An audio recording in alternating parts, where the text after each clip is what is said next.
Well, the jury's on their way home now. They've made their decision. In the past few moments, Daniel Graham and Adam Carruthers have both been found guilty on the 2 counts they faced of causing criminal damage. Can't imagine it took much effort, after hearing the usual load of cobblers, clearly thrown together during a fag break, while loitering around some battered old hatchback with the bass turned up and no insurance in sight. Can almost smell the dope from here. Tried to wriggle out of it with sob stories and made up excuses. But the jury saw through it. Everyone did.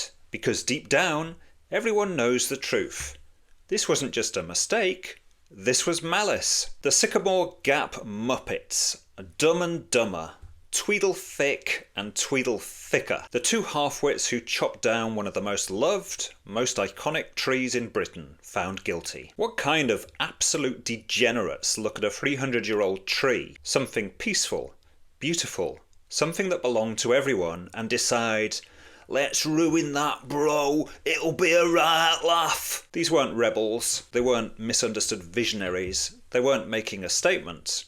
They were just bad. Spiritually, morally bankrupt. One of them, did you see his face in the footage? That smug, vacant little smirk. That silly, childlike expression. The almost sexual thrill, you could see it in his eyes, like he just accepted the devil's offer to do something that made him feel powerful. Not to build, not to help, but to destroy, because that's what evil does. It doesn't create, it doesn't heal, it doesn't bless, it tears down, mocks, defiles, and desecrates anything good, just because it can. And the other one, a standard issue reprobate, with a now obligatory mark of the beast tattoo on his neck. Lovely. And let's talk about what they actually destroyed. This wasn't just a tree, this was a place where people proposed marriage. When I decided that I wanted to propose to Megan, the Sycamore Gap was obviously the place I really wanted it to be special, and that would be the place to do it. Where ashes were scattered, where mums and dads took their kids on long walks to say, look at that, isn't it beautiful? It was the kind of thing people used as a screensaver. Not because it was trendy or commercial, but because it calmed the soul.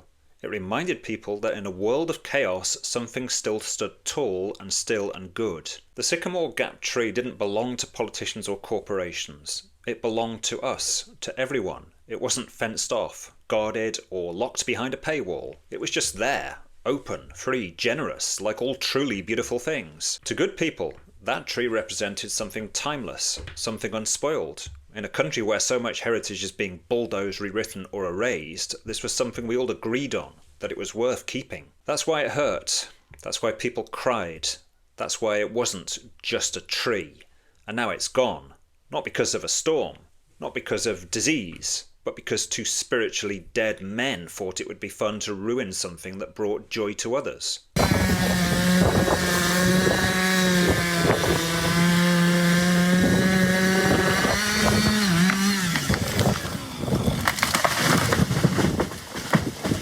And let's talk about Daniel Graham, one of the men now found guilty. Not just some random bloke who made a one-off mistake.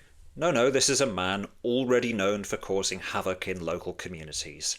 Antisocial behaviour that blights villages, towns and peaceful places across the country. You know the story, right? We've seen it 100 times. He buys up a bit of land with dodgy money in a quiet area. Somewhere beautiful, somewhere families live. And then what? No respect for the place. No care for the people who already lived there. Out come the rusted caravans, the knackered old cars, the chaos, the noise, the mess, the hostility. It's not a one-off, it's a pattern. It's a pattern of people who believe they're untouchable. And you know why? Because nothing ever happens to them. The councils don't act. They've got illegal migrants to house. The police don't act. They've got tweets to monitor. The residents complain, and so it goes nowhere. It's all red tape and fear of offending the wrong group. Meanwhile, decent people are told to just put up with it. And the worst part? These wrong-uns know it. They brag about it. They count on it. They know that if they cause trouble, intimidate people, dump rubbish, or wreck something valuable, there'll be no consequences. That's what gives them confidence. That's what leads to the destruction of a national treasure like the Sycamore Gap tree, or shoplifting turning into an epidemic. A colleague being threatened with a knife. They'll come in, pick up whatever they can find and take. So meat, laundry, coffee, anything really. Jumping behind the kiosks, jumping, behind the tills? Yeah, jumping the tills to get spirits and stuff like that. Or a young decent police officer being dragged to his death.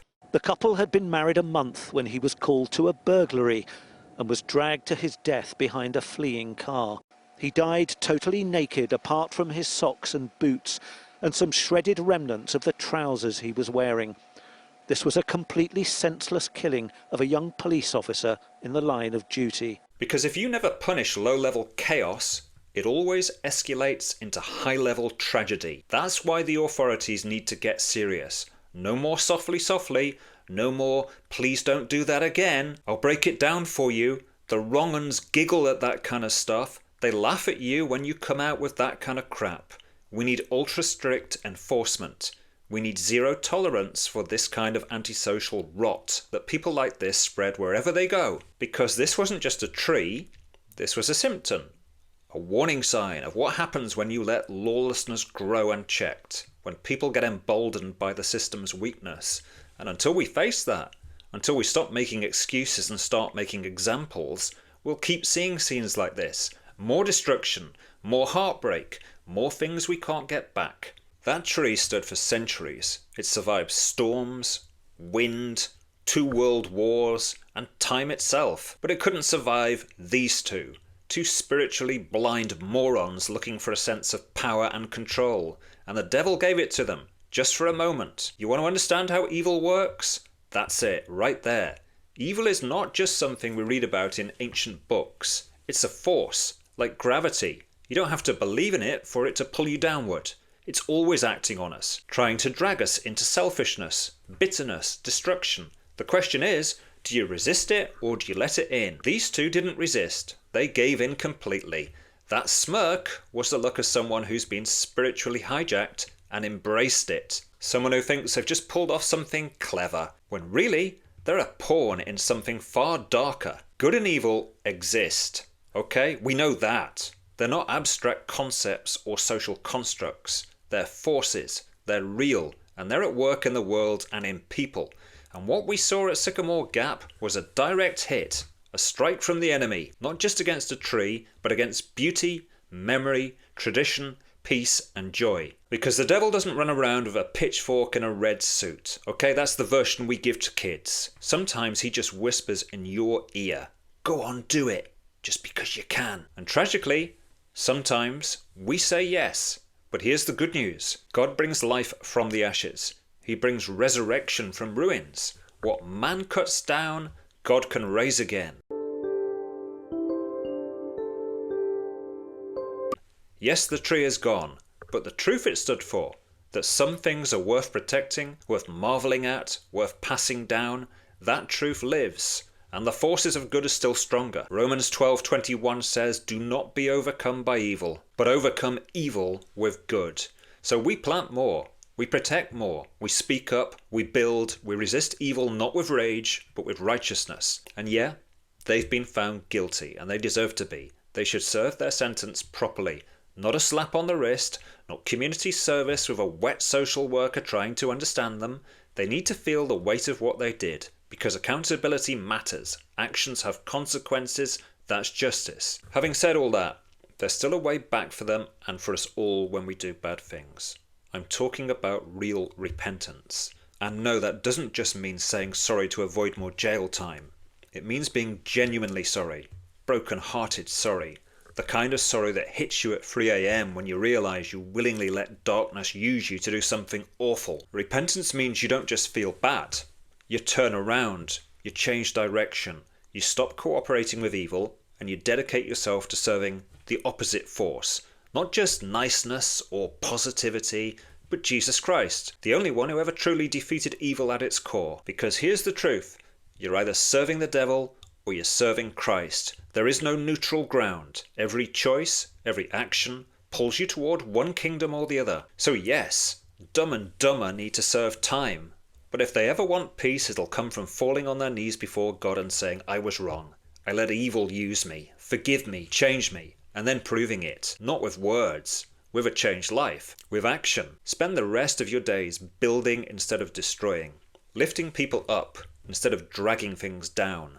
Speak truth. Defend beauty. Serve others. Serve Christ. Because he is the only one who can take men like that, and all of us really, and make something good out of the ruins.